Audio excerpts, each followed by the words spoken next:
Earlier in the day, Nick Smith, the fresh out of Harvard University star lawyer of the Rockville department of the Baker & McKenzie law firm, won his civil rights court case. After the case, he agreed to an interview with myself, a reporter from Humans of Rockville. Hello, Mr. Smith. My name is Carmen, and I'm a reporter from Humans of Rockville. Congratulations on your court case win earlier today. Since you've graduated, you've truly burst in the scene of civil rights law.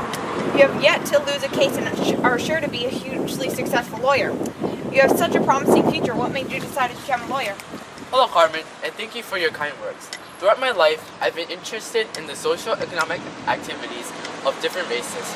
Early in my life, I saw the effects of political activists yield huge results in molding public policy from then on. I've been determined to be a part of this change to help all benefit from equal rights. However, I do have to credit my grandmother, Calpurnia, for opening my eyes to this field. A long time ago, I must have only been 10 years old, she told me stories of Atticus Finch, a lawyer in Macomb County of Alabama. Despite being a strongly racist county, he alone fought for the rights of black men, most notably Tom Robinson. Inspiration to us all. He fought for our rights when no one else would. I remember his great words. You know the truth, and the truth is this. Some Negroes lie, some Negroes are immoral, and some Negro men are not to be trusted around women, black or white. But that is a truth that applies to the human race and to no particular group of men. There is not a person in this courtroom who has never told a lie, who has never done an immoral thing, and there is no man living who has never looked upon a woman without desire. Thomas Jefferson once said that all men were created equal. But we all know all men are not created equal in the sense some people would have us believe.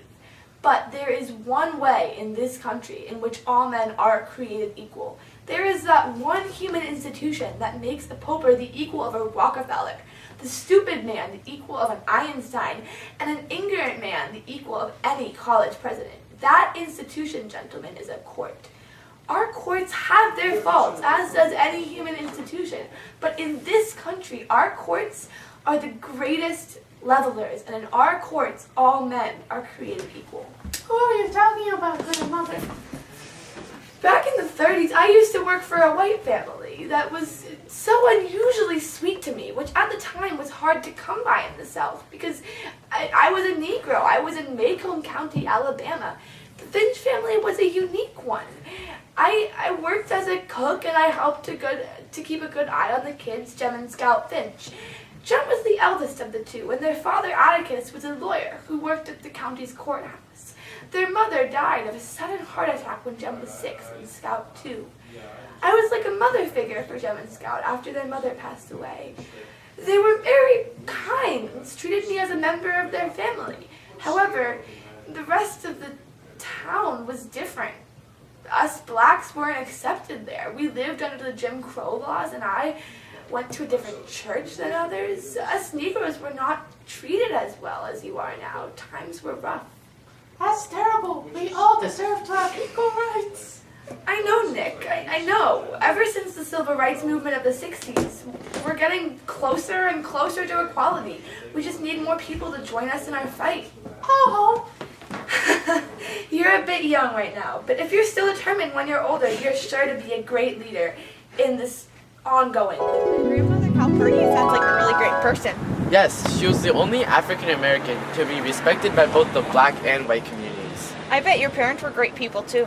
Yes, they were. Hi, son. How was your day at school? What did you learn about? It was good. We learned about the civil rights movement and how African Americans fought for their rights. I realized that you were alive during these times, so I've been meaning to ask you how it was during those times. Did significant cases like the Brown vs. Board of Education case affect your life in any way? I remember the Brown versus Board of Education case. It changed the dynamics of public education. They argued that while the Plessy versus Ferguson established that facilities were separate but equal, this was not the case. Brown versus Board of Education proved that facilities were not equal, and in the case of public schools, white public schools had better resources than black public schools. The Supreme Court then decided that schools should be integrated. Since I was black, they slowly started to integrate the schools, and I started to attend a school that used to be all white. Although the schools were integrated and everything seemed all fun and dandy, it wasn't. The white folks didn't like that we were attending their schools. They protested in front of the building, in the morning, when we were arriving, and during the day. Most of the white students were pretty mean to me. Some were nice, but that was rare. The ones who were nice to me got picked on sometimes by the other white kids for being nice to a black person. We weren't equals. This is interesting. How did the Civil Rights Act of 1964 affect you? We learned about that too today. After the Civil Rights Act of 1964, segregation between all facilities was then banned, and I was then able to dine at what used to be white restaurants, where I could stay overnight at a hotel, which other white people attended. Although most weren't too crazy about the idea in the beginning, people soon began to get used to it. The Civil Rights Act of 1964 created more jobs for black folks. It was then easier for me to get a job. The Voting Rights Act of 1965 prohibited racial discrimination in voting. This impacted us black a lot, and I was then able to vote fairly and express my opinions. Did that answer your question, son? Yes, Daddy. Your father was a great person. How has legislation like this changed your life? And I would also love to hear more about your own career. Yes, I spent my life trying to continue what my father, Atticus, and others have started in the journey for equality. Since I was young, my father always encouraged me to do my best. I always tried to avoid trouble and worked hard to graduate college. With the help of affirmative action and the decision from the court case Regents of the University of California vs. Bake, I never really fell behind my white peers. As a result, I graduated from Harvard at the top of my class and tried to work for the government, but was unfortunately denied because of my race. It was not until 1995, in the case Adaran Constructors vs. Peña ruled that federal programs could not classify people by race, that I started as a government employee for the FDA. But then, I quit, took a step back. I reflected on my life and realized the great impacts of the many court cases throughout the 20th century. I then applied for the School of Law for the University of Maryland, and here I am now, defending everyone, no matter their occupation, skin color, or background. What an interesting story. Who would have thought that such a successful lawyer came from the bottom of the socioeconomic ladder? So much has changed, from the Jim Crow laws to Brown versus Board of Education to the Civil Rights Act of 1964 to affirmative action. So much legislation has been passed to equal the liberties of both minorities and the majority. Today, Nick is a star in Rockville, a living product of decades of policy reform.